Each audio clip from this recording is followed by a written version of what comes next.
Hello, good evening friends. आज फिर मैं आ गई आपके पास आप लोगों को अपने मंदिर की सैर कराने और कॉलोनी की और अपने शहर की सैर कराने। लेकिन दोस्तों, आज माहौल थोड़ा गंदा सा है। चारों तरफ बारिश हो रही है, किचकिच हो रही है, बहुत पानी भरा हुआ है, जाम लगा हुआ है।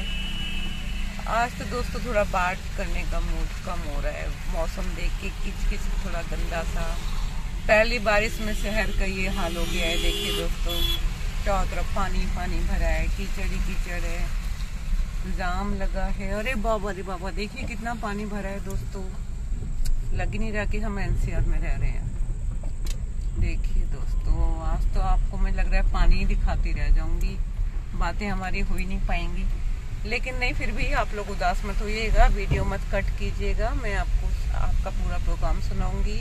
मेरे पतिदेव ने गाने की बहुत प्रैक्टिस की है, वो भी आपको एक सॉन्ग सुनाएंगे, मैं एक चुटकुला भी सुनाएंगे, और मैं आपसे बहुत प्यारी प्यारी बातें करूंगी और आपको बारिश के नज़ारे भी दिखाती हुई चलूंगी। ये देखिए दोस्तों, पूरे शहर में गड्ढे, तालाब, पानी सब कुछ भर गया है। मैं क्या बताऊं। अच्छा हुआ मैं गाड़ी में बैठी हूँ, अगर पैदल आती तो शायद मुझे बोट लेनी पड़ जाती। देखिए दोस्तों, कितना पानी भर गया है चारों तरफ। ये एक रात की बारिश के बाद एनसीआर का हाल है, तो छोड़िए दूसरे शहरों की क्या हालत होगी। अरे बाप रे, मेंढक भी बोल रहे हैं टर टर टर टर। हाँ दोस्तों, तो अब हम बात करते हैं एक छोटी सी प्यारी सी कहानी की। ये कहानी है एक माँ बेटे की। दोनों माँ बेटों में बहुत प्यार था, बहुत ही ज़्यादा प्यार था। वे एक दूसरे के लिए सब कुछ करने को तैयार रहते थे। माँ बेटे के लिए बहुत ख्याल करती थी, बेटा माँ के लिए बहुत ख्याल करता था। इसी वजह से बेटा बाहर कहीं भी जॉब करने नहीं जा पा रहा था, क्योंकि उसके घर पे माँ पे अकेली रहती थी। उसने ये परेशानी अपने एक दोस्त को बताई कि यार, मैं अपनी माँ को छोड़ के कहीं जा नहीं सकता हूँ। मेरी माँ ने मेरे लिए बहुत सेक्रीफाइस किए हैं, मुझको जॉब कर कर के पढ़ाया है, लिखाया है, आज इस काबिल बनाया है कि मैं उनकी सेवा कर सकूं। और अभी मेरे को इतनी सैलरी भी नहीं मिलेगी अगर मैं बाहर जाता हूं कि माँ को अपने साथ रख सकूं। और अगर मैं माँ को नहीं लेके जाता हूं तो मुझे माँ की यहाँ की चिंता लगी रहेगी कि पता नहीं मेरी माँ कैसे जीवन यापन कर रही होगी। मैं क्या करूं। उसका दोस्त बोला कि यार, ये तो तेरी प्रॉब्लम है, मैं क्या बता सकता हूँ। हाँ, तू ये कर सकता है कि आंटी से ही पूछ के देख उनका क्या मन है। अगर वो तेरे साथ चलने को तैयार हैं तो उनको अपने साथ ले जाना जरूरी होगा। उसने अपनी माँ से पूछा कि मम्मी, मैं क्या करूँ, मैं आपको छोड़ के जाना भी नहीं चाहता हूँ, और यहाँ पर कोई ढंग की जॉब भी नहीं है, और बाहर जो जॉब मिल रही है उनमें मैं इतना पैसा अभी नहीं कमा पाऊंगा कि आपको भी साथ में रख सकूं। तो जैसे होता है अमूमन माँ बोल देती है कि बेटा नहीं, मेरे लिए सेक्रीफाइस मत करो, आप जाओ, आपकी तरक्की होगी तो मुझे उसमें खुशी होगी, और जब कभी कल तुम्हारे पास थोड़ा तुम्हारा हिसाब किताब सही होगा मैं तुम्हारे पास आ जाऊंगी, और बीच बीच में तुम आके मुझे भी देखते रहना। बच्चे ने सोचा कि हाँ यार, माँ कह तो सही रही है कि मैं बीच बीच में आता रहूंगा और माँ को देखता भी रहूंगा। उसके बाद वो अपनी माँ को छोड़ के परदेश में जॉब करने चला गया। इधर उसकी माँ यहाँ अकेली रह जाती है। वो फिर से अपने पुराने ढर्रे पे जिंदगी चलने लगती है। थोड़ा मोड़ा जो काम करती थी काम करती है, ट्यूशन देती है, और उसका टाइम अच्छे से पास हो रहा होता है। इधर उसका एक कमरा किराए पे रहता था, खाली था। उसने कहा अपनी किराए पे से रख देती हूँ, कोई आ जाएगा तो मेरे को भी आराम हो जाएगा। उसने अपने घर में एक किराएदार रख लिया। वो भी उसके बेटे की ही उम्र का था, तो अच्छा बच्चा था। रहने लगे दोनों आराम से। उसको खिला के खुश होती थी कि मैं इसको खिला रही हूँ तो मेरा बेटा वहाँ परदेश में, उसका भी कोई वहाँ ध्यान रख रहा होगा। इस तरह करते करते दिन बीतते रहे। काफी दिनों के बाद बेटा जब घर आता है, देखता है कि घर में कोई और लड़का रह रहा है और माँ तो बहुत खुश है और मैं बाहर परेशान रहता हूँ माँ की चिंता में, तो उसको अजीब सा लगता है। तो वो अपनी माँ से बोलता है कि माँ, अब हमें घर को बेच के हम बाहर चलते हैं, आप यहाँ कब तक अकेली रहोगी। बेसिकली उसके मन में मतलब थोड़ी सी जलन सी आ गई अपनी माँ के लिए, कि मतलब मैं बाहर का खाना खाता हूँ और माँ किसी और को खाना बना के खिला रही है। तो वो आनंद फानन उस घर के बेच बाच के अपनी माँ को अपने साथ ले जाता है। अब जब दोनों माँ बेटे वहाँ परदेश में रहने लगते हैं, कोई उसको जानता नहीं है माँ को। माँ पहले अपने शहर में खुश थी। गाड़ियाँ आ तो रही हैं। ये देखिए दोस्तों, फिर से पानी देखिए कितना भरा हुआ है। ये तो पूरा ऐसा लग रहा है जैसे कि पूरे शहर का पानी यहीं आ गया है। तो वहीं लगा दूं किसी के पीछे। धीरे धीरे हाँ लेते हुए चलते हैं। देखिए कितना पानी, ऐसा लग रहा है जैसे कि हम किसी तालाब में सफर कर रहे हैं। धीरे धीरे ले चलो।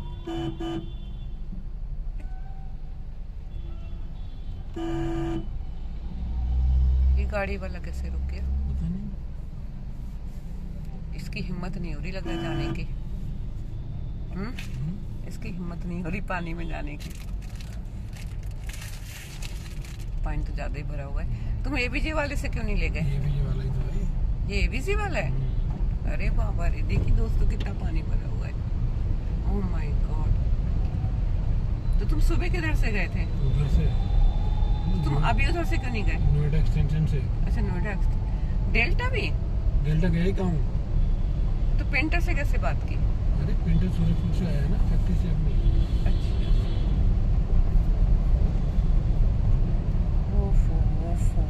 ये उधर बाइक वाला कैसे, स्कूटी वाला कैसे आ जाएगा? कितना पानी है दोस्तों। स्कूटर देखिए पूरा डूबा जा रहा है। अब जाके छुट्टी मिली है। चलिए दोस्तों अपनी कहानी पूरी करते हैं। तब उसकी माँ वहाँ पर बहुत परेशान रहने लगी और बीमार हो गई। तब उसने पूछा कि माँ आपको क्या यहाँ मेरे पास कोई तकलीफ है क्या? आप परेशान हो? क्या बात है, मैं आपका इतना ख्याल रखता हूँ लेकिन आप दिन पर दिन कमजोर होती जा रही हो।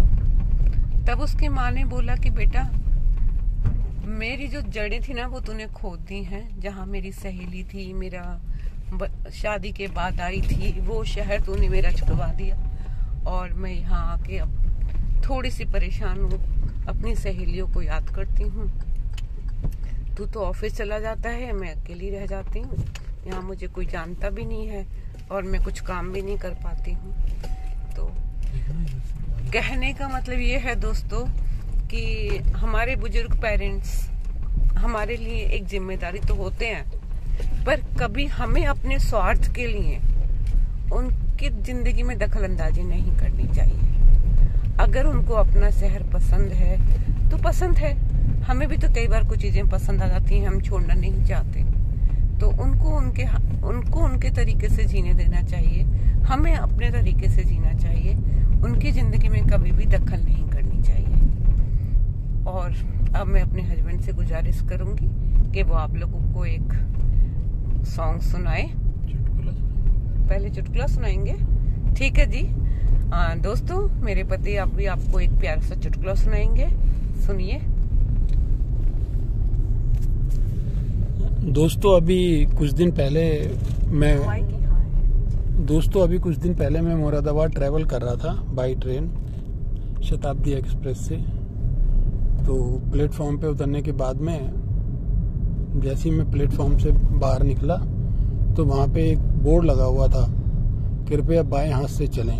बताइए कितनी गलत बात है। बाएं हाथ से चल सकता है कोई? किसी के पिताजी भी नहीं चल सकते, कोनी घिस जाएगी आपकी चल चल के। तो बोर्डों को भी सोच समझ के लगाना चाहिए। उसके बाद फिर मैं और थोड़ा आगे चला तो वहाँ पे बोर्ड लगा हुआ था कि मुरादाबाद विकास प्राधिकरण आपका स्वागत करता है। मैंने सोचा कोई स्वागत करने के लिए आएगा, मैं रुक गया वहाँ पर। 10 मिनट तक खड़ा रहा भाई साहब, कोई नहीं आया। इतना बड़ा बोर्ड लगा हुआ है लेकिन स्वागत करने के लिए कोई नहीं आया। तो ये बोर्ड आप धोखे में ना रहे, वो ऐसे लगाए हुए हैं और अपना जर्नी को कंटिन्यू करें। अब मैं आपको एक सॉन्ग सुनाता हूँ, बहुत पुराना हीर रांझा मूवी का एक सॉन्ग है जिसमें हमारे राजकुमार, जिनको डायलॉग डिलीवरी के लिए फेमस माना जाता था, उनकी ये मूवी है हीर रांझा। और इसमें प्रिया राजवंश ने हीरोइन का रोल किया था। और बहुत ही फेमस सुपरहिट सॉन्ग है। ये दुनिया ये महफिल मेरे काम की नहीं, मेरे काम की नहीं। ये दुनिया ये महफिल मेरे काम की नहीं, मेरे काम की नहीं। उनको खुदा मिले है खुदा की जिन्हें तलाश, मुझको बस एक झलक मेरे दिलदार की मिले। ये दुनिया ये महफिल दूर निगाहों से आंसू बहाता है कोई, कैसे न जाऊं मैं मुझको बुलाता है कोई। क्या समझूं उस संसार को दिल तर से जिसमें प्यार को, एक जीती बाजी हार के मैं ढूंढूं अपने यार को। ये दुनिया ये महफिल मेरे काम की नहीं। ये मैडम से लीजिए वापस आपके पास। वाह वाह वाह, बहुत अच्छा गाया आपने। आज तो रफी जी की याद दिला दी। अब देखिए माहौल थोड़ा दुख भरा हो गया था क्योंकि सॉन्ग आज इन्होंने दुख भरा सुनाया है। बहुत अच्छी पिक्चर थी, बहुत अच्छा सॉन्ग था, सुपरहिट सॉन्ग था। अब हम आगे अपनी जर्नी कंटिन्यू करते हैं। दोस्तों, आशा है आपको सॉन्ग पसंद आया होगा और आप मुझे कमेंट करके बताएं कि अगली बार आप कौन सा सॉन्ग सुनना पसंद करेंगे। ये रफ़ी के, मुकेश के, किशोर के, किसी का भी सॉन्ग गा सकते हैं और आप लोग को सुनाएंगे। और दोस्तों, अब हम करते हैं कुछ काम की बातें। आजकल एक मुहिम बहुत ज्यादा चली हुई है, सूखा कचरा और गीला कचरा। मेरा आप लोगों से निवेदन है कि अपने घर में हमेशा 2 डस्टबिन रखें। एक में गीला कचरा रखें और एक में सूखा कचरा रखें। और जो आपका और कोशिश ये करें कि कचरा कम से कम हो। अब आप कहेंगे वो कैसे? तो इसके लिए मेरी एक फ्रेंड्स ने कल मेरे घर आई थी, उन्होंने मुझे बताया कि वो बिल्कुल 0 वेस्टेज में बिलीव करती हैं और वो काफी हद तक कचरा बहुत कम कर रही हैं। जैसे हमारे यहाँ प्याज के छिलके होते हैं, अगर आपके यहाँ गमले हैं तो उसमें आप प्याज के छिलके डाल करके या आप कंपोस्ट बना सकते हैं। उससे आपको एक फायदा हुआ कि आपको बाजार से कंपोस्ट भी नहीं खरीदना पड़ेगा और आपकी जो वेस्टेज है वो बाहर भी नहीं जाएगी। और जो गत्ते के टुकड़े आते हैं उनको अपना कबाड़ी को दे दीजिए ताकि वो रिसाइकल हो जाए, बजाय उसको डस्ट बैग में डालने के। और भी बहुत सारी ऐसी चीजें हैं जो रिसाइकल हो जाती हैं। और आजकल तो बहुत कुछ ऐसा हो रहा है कि आप रिसाइकिल कर सकते हो। प्लास्टिक भी आप बाहर से ज्यादा बिस्लरी ना खरीदें, क्योंकि प्लास्टिक में अगर आप पानी रखते हो और वो उस पर सनलाइट पड़ती है पूरा दिन आपकी गाड़ी में, तो उससे कैंसर होने का डर रहता है। तो उस पानी को ना ही पिए, अपने घर से स्टील की बोतल लेके चलें या कांच की बोतल लेकर चलें। उससे आपको पानी पीने में सुविधा भी होगी। और सबसे बढ़िया बात तो ये आजकल तांबे की बोतल भी आने लगी है। तांबा हमारे दिमाग को भी ठंडा रखता है और हमारे लीवर को भी सही रखता है। और दोस्तों, ज्यादा ज्ञान ना बखारते हुए अब हम थोड़ी मस्ती कर लेते हैं। अब देखिए, आज बारिश हुई है मेरे शहर में और ठंडा भी खूब हो रहा है। ठंडा तो नहीं कहेंगे, उमस हो रही है। एक्चुअली गाड़ी में एसी चल रहा है तो मुझे लगा ठंडा हो रहा है। बाहर तो बहुत उमस है दोस्तों, जैसी अक्सर हो जाती है इस महीने में। और अब सावन लगने वाला है। सावन में हमारे यहाँ भोले बाबा की पूजा की जाती है। भोले बाबा बहुत लोगों के इष्ट होते हैं। तो हमारे भी मोटेश्वर महाराज, मेरे हस्बैंड बोल रहे हैं कि हम लोग भी मोटेश्वर बाबा को मानते हैं। अब आप लोग बोलेंगे ये मोटेश्वर बाबा कौन है, तो हम आपको कभी वहां भी लेके जाएंगे, कभी अगर गए तो। अभी तो बहुत टाइम से गए नहीं है। मोटेश्वर बाबा एक काशीपुर जगह है, पहले जिला नैनीताल में थी, अब रुद्रपुर में है। वहां पर एक मंदिर हुआ करता है पांडवों के टाइम का। वो शिवलिंग जो है वो मोटेश्वर बाबा का है। काफी मान्यता है उसकी, बहुत दूर दूर से लोग आते हैं। बढ़ रहा है डेली तो नहीं बढ़ रहा है, मतलब थोड़ा बढ़ कुछ साल में एक आधा पौना इंच बढ़ जाता है। ऐसे तो पता नहीं कहाँ पहुंच जाता डेली के हिसाब से तो। और सावन में यहाँ पर भी हमारे यहाँ एक भाई रघुपुरा है, क्या जगह है, एक भोले बाबा का मंदिर है। बहुत भाईपुर गांव में एक बहुत अच्छा प्राचीन मंदिर है, जहाँ कभी कभी हम भी जाते हैं। वो भी काफी अच्छा मंदिर है। और देखिए बस मेरा मंदिर भी आने वाला है, मेरी मंजिल आ गई है। रोते पीटते हम गड्ढों भरी सड़कों से लड़ते हुए पहुंच गए हैं अपनी डेस्टिनी पर। बस कुछ रात में हल्की सी बारिश हो गई तो इसमें तो गाड़ी डूबने की नौबत आ जाएगी। हर चीज का नुकसान भी है, फायदा भी है।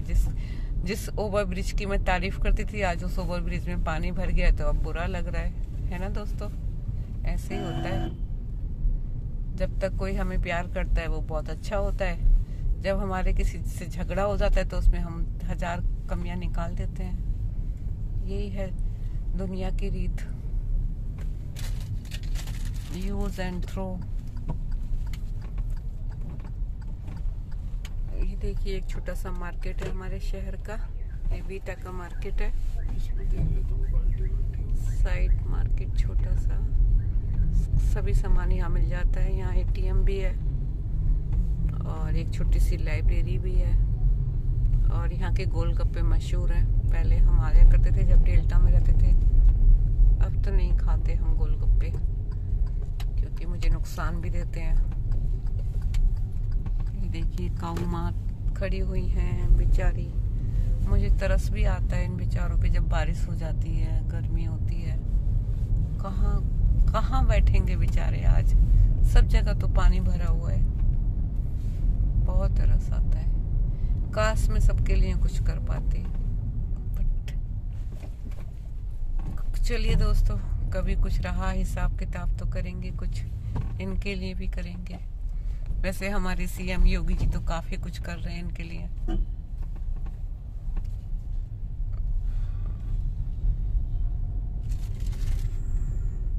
पॉश कहाँ से होता है, बीच में से? यस। पक्का ना? पॉश मतलब बंद हो जाएगी? नहीं, पॉश कहाँ से होता है इस। हाँ दोस्तों, अभी हम वापस जा रहे हैं। मंदिर में हमने दर्शन कर लिए हैं। और देखिए बरसात के सीजन में बहुत सारी चीजों को ध्यान रखना पड़ता है। एक तो बाहर का खाना ना खाएं, और खाना अगर खा भी रहे हैं तो दही तो बिल्कुल ना खाएं बाहर से लेकर के, क्योंकि दही में एंजाइम्स होते हैं जो कि बरसात में बहुत ज़्यादा हार्मफुल हो जाते हैं। और बरसात में कभी भी अगर कोई प्रॉब्लम हो रही है, जैसे कि आपको लूज मोशन वगैरह है या वॉमिटिंग हो रही है, तो लाइटली ना लें, क्योंकि इससे कई बार डिहाइड्रेशन हो जाता है। एक डॉक्टर को दिखाएं और इलेक्ट्रॉल लेते रहें। इन चीज़ों से काफ़ी आराम मिलता है। और अपने साथ छाता रखें, ज़्यादा भीगे ना, भीगने से स्किन भी खराब होती है, बाल भी खराब होते हैं। इसके अलावा और क्या बोलूँ मैं आपको, बाकी अगली मीटिंग के लिए रहने देते हैं। दोस्तों आजकल एक बहुत ही टॉपिक काफ़ी स्प्रेड होके आ रहा है, UCC यूनिफॉर्म सिविल कोड। इसके बारे में आप सोचिए, आपकी क्या ओपिनियन है। मेरी अपनी ओपिनियन ये है कि इसको गवर्नमेंट को इम्प्लीमेंट करना चाहिए, क्योंकि इंडिया में जितने भी नागरिक हैं सबके लिए एक कानून होना चाहिए। जैसे कि हमारे लिए हमें एक शादी करनी है हिंदुओं के धर्म में तो हम उसको फॉलो करते हैं, किसी के धर्म में 4 शादी करने का है